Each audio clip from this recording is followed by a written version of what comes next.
এই আমাদের যতটুকুন সংগ্রহ আমরা করতে পেরেছি এই গড় জেলার জন্য, সেখানে আমাদের এই ত্রিপল তারা আমাদের কাছে আবেদন করেছিল ত্রিপলের, তার জন্য কিছু ত্রিপল আর কিছু শুকনো খাবারের আর ওষুধের ব্যবস্থা আমরা করেছি। আর সেই জন্যে এখানে ভ্যান ঢুকছে না বলে সবাই আমরা মিলে হাতে করে নিয়ে এই জলের মধ্যে আমাদের যেতে হচ্ছে, কিছু করার নেই।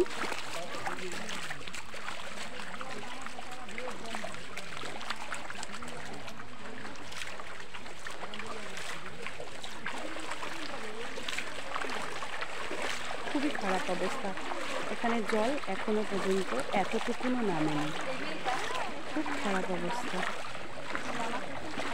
সমস্ত দিকে জলমগ্ন হয়ে আছে, সমস্ত দিকে জলমগ্ন হয়ে আছে।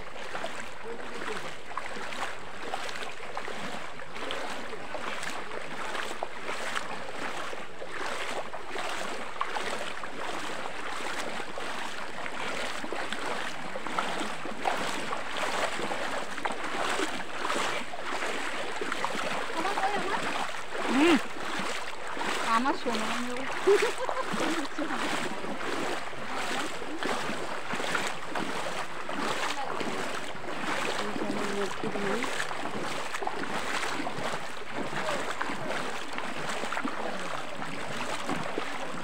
অনেকটা জল এখানে এখনো পর্যন্ত, অনেকটা জল এখনো পর্যন্ত। হ্যাঁ, অনেকটা জল এখনো এখানে, এখনো জলটা সেইভাবে নামেনি।